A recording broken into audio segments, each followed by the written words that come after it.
DHB it does seem to be, in fact, much more anabolic than testosterone and boldenone. Because it's a DHT derivative, it does not convert to estrogen.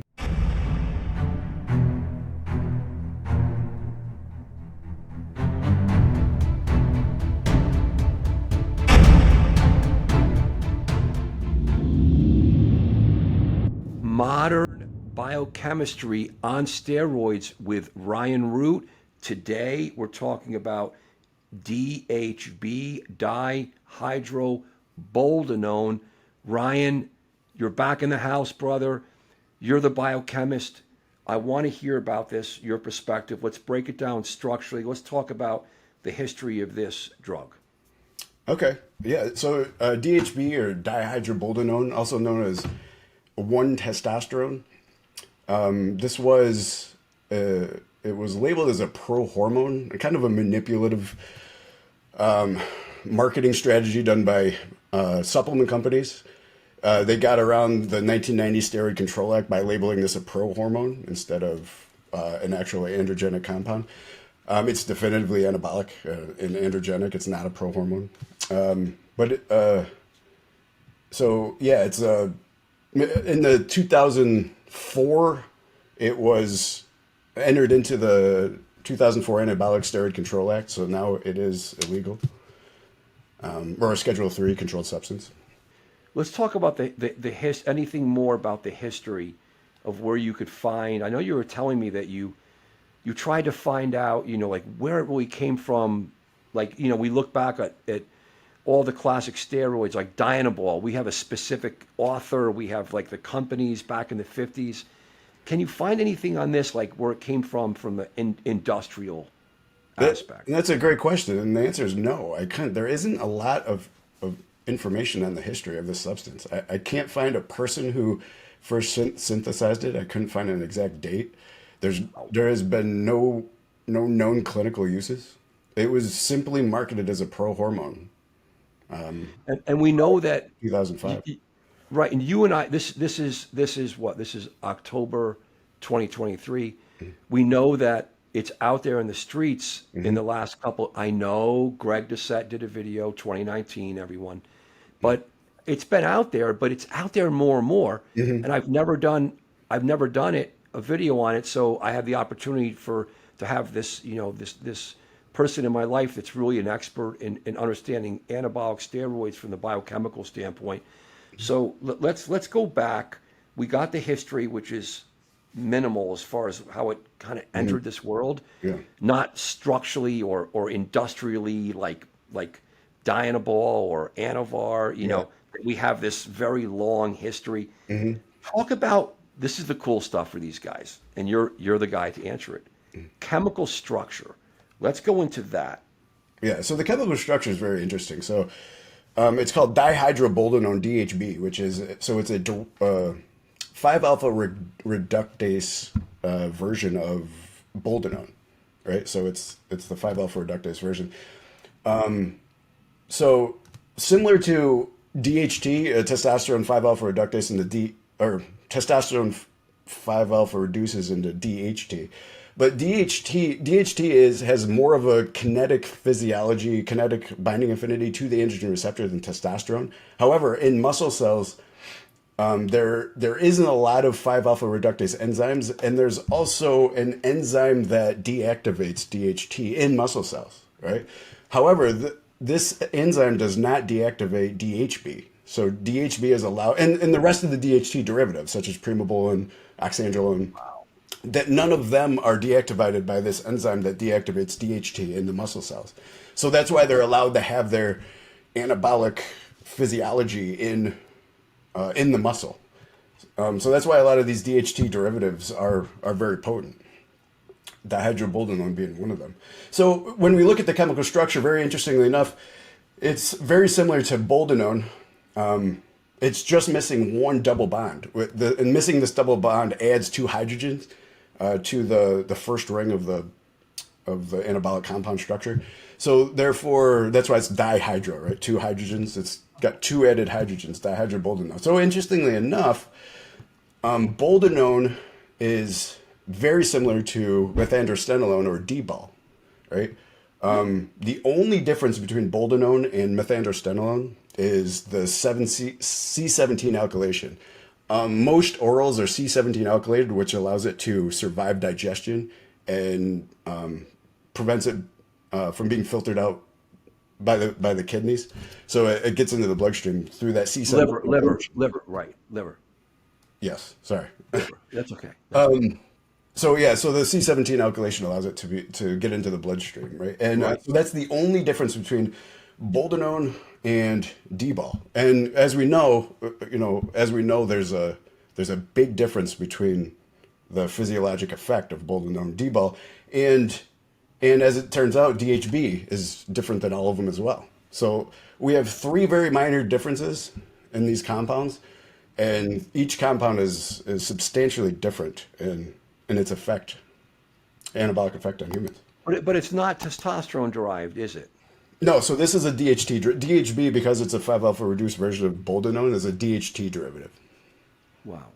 Now tell us right now, for all the guys that are bro science, real extreme bro science guys, they all know. Again, this is cool stuff, guys, because this is stuff doctors just don't know because you don't learn it in med school. But it's biochemistry and chemistry, and you could learn it. Steroid chemistry, right? Anabolic, not corticosteroid chemistry. And there's the three derivatives, right, of the world, right? Mm-hmm. There's TAST, NOR19, Yep. and DHT derived, right? Yep. Can you answer this from your perspective? Why in the world, this is like a universal question, in the 1930s and 40s and 50s into the 60s, those were the years of the anabolic steroid manufacturing chemistry. And they had no computers, okay? Why? Tell us from your perspective. We're going to sidetrack a little bit. We're going to get back on point here with the clinical aspects of DHB. Why is it that we have only three main categories of anabolic steroids in the world? I've always wondered that. Yeah, that's a good question. I guess that these are the three that primarily bind to the androgen receptor.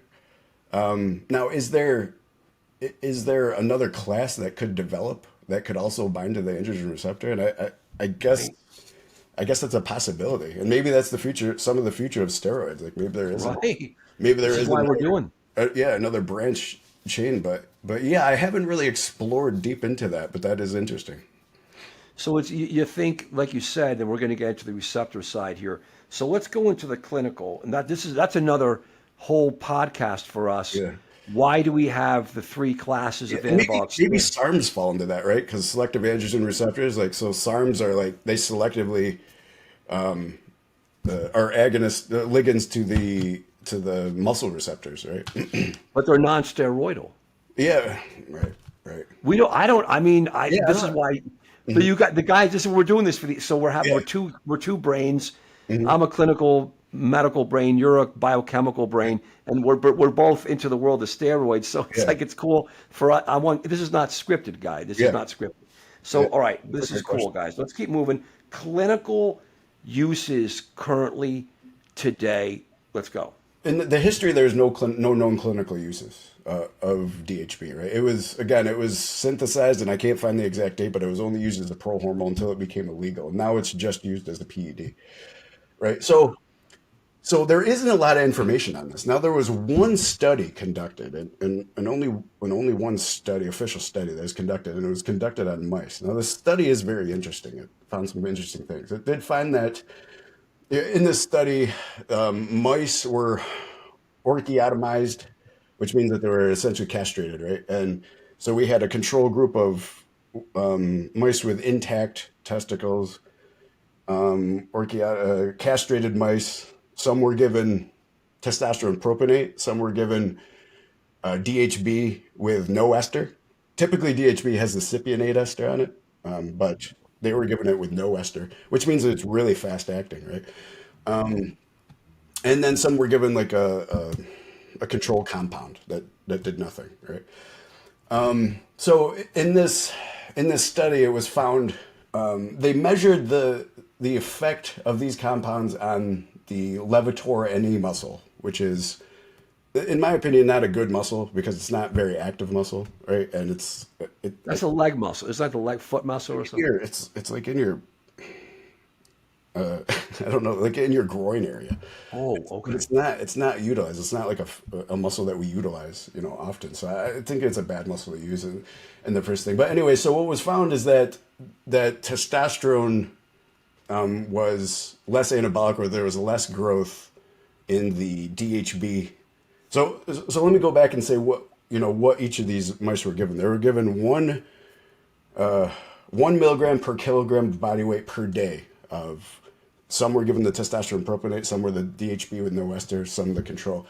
The ones in the control, or I mean, with the testosterone propionate, showed more of this muscle growth of this levator and E muscle than with DHB, than with the equal amount of DHB. Now, so which is an indication. This is indicating that there's less anabolic effect of DHB than testosterone. Wow. We're going to find out that we find completely the opposite through a lot of anecdotal evidence, right? The other thing was the liver weighed a little more in the DHB group, indicating that possibly DHB is more hepatotoxic than testosterone. So, there's a few things here. One thing is that, what scientific theory and what one study says, you know, there's a lot of difference between this and what we actually find in the field, right? Like Right. what what a lot of empirical data and anecdotal data shows us in the field, and a lot of these studies done on mice are often do not translate to humans, right? Right. Right. It's a good like starter, to give us some idea of how a compound is going to affect, because the chemistry, the neurochemistry, and the chemistry in mice is similar to It's humans. we're mammals. Right. Right, right, but it does not always translate. There's actually a huge one. So I find this really interesting. So one of the biggest things that proves this is IGF-1. IGF, if you remember back I can't remember. I think it was in the 90s. There was a study done on mice with IGF-1, and IGF-1 was incredibly anabolic to white mice, right? And so all these articles were written when we saw this one study come out that, oh my gosh, HGH, because it induces the production of IGF-1, and IGF-1 as it became available in the LR3, IGF-1 LR3, as it became Right. available, a lot of articles were written that were praising the anabolic potential of this chemical. So everybody thought HGH and IGF-1 were going to be incredibly anabolic. In fact, today, if you still ask a novice, what does HGH or IGF-1 do to you? They will say, oh yeah, it helps you build big muscles, right? And that's still because of this myth that was created from this white mice study. Any bodybuilder, anybody in the hormone industry knows that HGH and IGF-1, if it's anabolic at all, it's very, very minute, right? There's really no anabolism to it. So, shortly after that study came out, and throughout the world, this almost myth started about the Wow. anabolic potential of HGH and IGF-1, and bodybuilders and people in the hormone industry knew pretty quickly that that's not the results. So it is anabolic in mice, it's not. So the difference between how IGF-1 reacts in mice and humans is very different. So are you thinking, just as we're running a little bit of on the side here, guys? It's okay. We're going to a cool place here for a moment. Like you're saying that IGF and growth hormone is not anabolic with these steroid users, Yeah, or what's the benefit? What's the benefit? well, it helps a lot of other things. It helps with, one of the main things it does, it does regenerate all cells of all organs. One of the main benefits of it, including the skin cells, which is why it kind of makes you look a little younger, it promotes the production of elastin instead of collagen. Collagen is more the scar tissue, is what we start producing as we get older. That's why we look younger. But all the organs tend to regenerate from HGH. HGH. The IGF, one of the main functions it does is it makes the body switch from using the glucose in your blood and your glycogen as a primary source of energy to using your fat stores as a primary source of energy. There is HGH receptors on your adipose tissue. So, and it helps these go through lipolysis, making you use your fat stores more. So it burns. So growth hormone with the body. I'm trying to get my head around. Yeah. The guys are going to say, what are these guys talking about? It's not anabolic. But when the steroid users are on so many other drugs and they're using growth hormone, how do you really know, they're just using this is why the studies are very needed, but they're on so much polypharmacy, you can never tease out Yeah. what's going. So, I think it's known, that again, it does. Growth hormone and IGF are ancillary to bodybuilder regimen because it tears off body fat. Yes, yeah. So I like to call them a fine tuner, right? So it's if you're already, if you're using the anabolic compounds and you have a specific look that you're going for, and if, it's time to step on stage or you want to go, then almost nothing's better than HGH or IGF to really fine tune that muscle definition, to really get rid of that subcutaneous fat and really, but in and of itself, it's not, if it's anabolic at all, it's not very much. I've heard it before. I've always wanted to keep my mouth shut about that because I didn't have the time or the expertise to go into the chemistry and the biochemistry. I'm a clinical doctor, but I was like, seems like growth hormone is being used wildly for its anabolic recovery, but that's a whole nother topic. All right. Yeah. So yeah, that was cool. That was a cool. There's a lot of other benefits to HGH. And that was cool though. That was really cool. Sidetrack. Yeah. So let's get back into tell me from your perspective in the streets right now, where do you think this drug's being used? How's it being used orally, intramuscularly? And then let's talk about the good, the bad, the side effect. Let's go.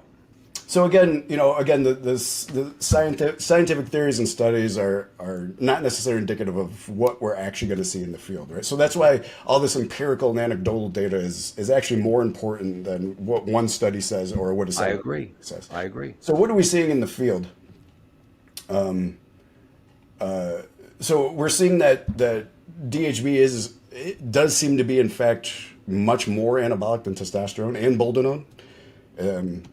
Because it's a DHT derivative, it does not convert to estrogen, so it does not. Dry. Yeah, dry. Yeah, it's not dry. So interesting. Let me go back to the study for one more time. So this was a very interesting part of the study that is proving true with the anecdotal evidence. Right, the study actually determined which receptors DHB had an affinity for, and it studied the glucocorticoid receptor, the progesterone receptor, and the mineralocorticoid receptor, which mineralocorticoid receptor is usually stimulated by aldosterone, right? So it proved not to have an affinity, a specific high affinity for the glucocorticoid receptor, or the progesterone receptor, but it did have an affinity of significance to the mineralocorticoid receptor, which again, aldosterone would normally affect. Now, it wasn't necessarily a high affinity, but it was an affinity of significance. So what we are seeing in the field is that although that, again, DHB is more anabolic than testosterone and boldenone, it is considered a dry steroid because it does not convert to estrogen. But in higher doses, it does affect the mineralocorticoid receptor, which makes your kidneys retain sodium, right? It controls the sodium content. Hypertension, right? Right. So it can cause water retention, an inflammatory response, which increases blood pressure, right? So what we are seeing in higher doses is people who are sensitive to this mineralocorticoid receptor are seeing high CRP levels. They are seeing inflammatory responses, and they are seeing blood pressure increase. Now, is this guys that are just doing this? Let's talk about that for a minute. Mm-hmm. Like, that's going to be bad, right? That's not good. But this, you just touched on something that if you're doing men that are doing super physiologic doses of tren, equipoise, dianabol, even testosterone, you're not going to see elevated CRP levels because I check CRP, but you see elevated blood pressure. And if your blood pressure is elevated and you start to get heart disease, you're going to see an increase in highly sensitive CRP. So it's a whole rabbit hole. Yeah. It's a whole vicious. So where did you see that though? Where you saw anecdotally where the CRPs and inflammation were up? Yeah, so I honestly, not only do I contact a lot of people who I know who do this, but I also just go and read voraciously about Right. anecdotal evidence. Okay. Yeah. And Yeah. so, Okay. and when you just start seeing a trend, right, of Right. Right. Right. 100 or 1,000 different, Right. you start seeing a trend. So again, it's not with everybody. There's some people who can take now because DHB is pretty anabolic. Like the levels are pretty low. Like 200 is still like a Yeah. maximum high moderate dose. Anything above 200 seems to start causing problems for people. 200 How milligrams. do they use it? Give us this typical cycle of DHB, how it's used. Well, so a lot of people, combine it with another steroid because again, it's a DHT derivative, so there's no estrogen conversion. You do need the estradiol, so it's still it's still important to combine with testosterone. So a lot of people combine it with like testosterone or maybe a few other things. And it like boldenone is known to control estrogen. But one of the theories of the way that, even though it's not directly known, one of the theories and one of the ways that makes sense to me is that boldenone aromatizes an estriol, not estradiol, and that competes with estradiol for the receptors, right? So Wow. so you don't get the estradiol adverse side effects. However, you do need Yeah. estradiol, so that may be a negative effect Wow. of boldenone, right? Right. Now, DHB does not convert to any estrogen because it's a DHT derivative, so you don't have that effect. So a lot of people will do testosterone and boldenone to reduce the estrogenic side effects, and then you can even Right. add DHB to that. Kind of like the Primo, kind of like Primo and It's Masteron so provide. it's compared, yeah. So when we talk about related agents, it's compared a lot to a very very potent primobolan, Wow. or it's actually compared not to testosterone, not to boldenone like you'd think, but more to trenbolone. Wow. So Without the progestonic side effects. so this is the interesting part, right? So now we're talking about, because we know from this study and from the anecdotal evidence that DHB seems to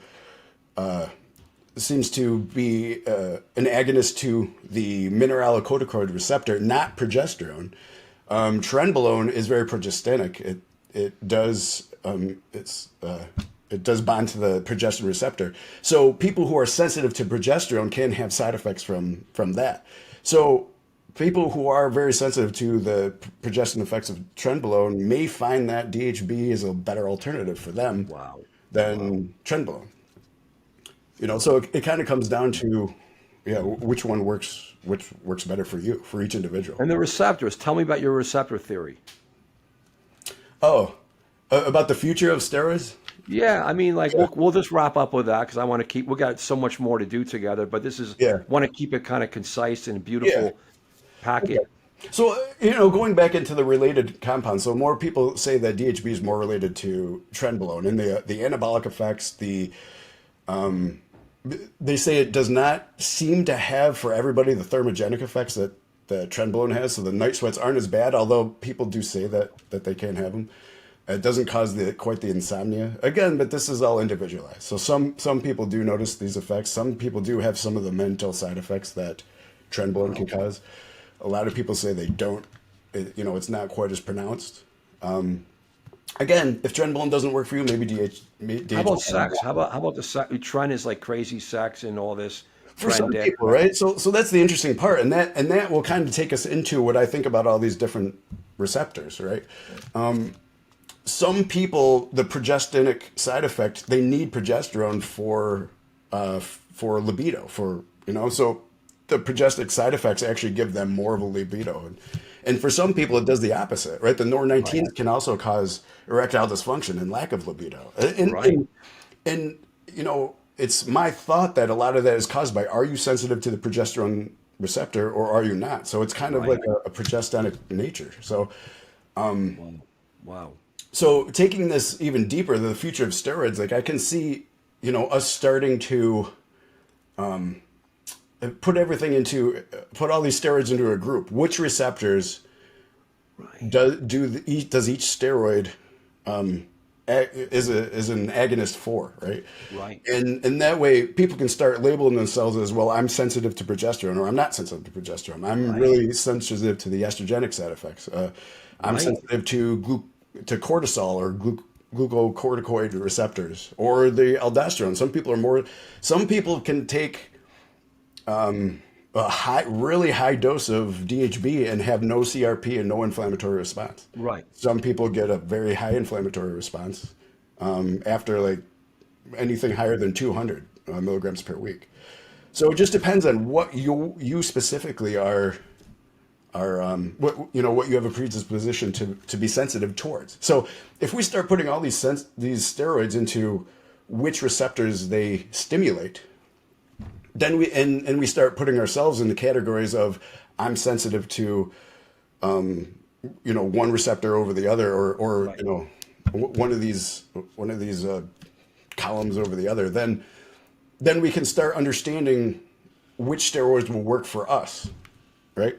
And in the end, it's when people look at the steroid world, certainly, from the pro world right down to the average guy who's doing this, it's really trial and error, and Yeah. that's what that is.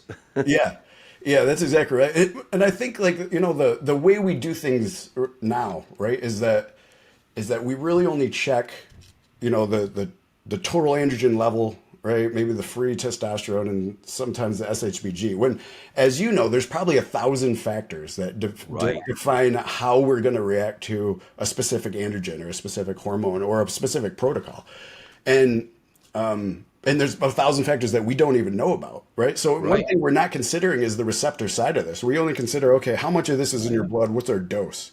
But what about what's equally as important as that is, how are our receptors receiving all of these things?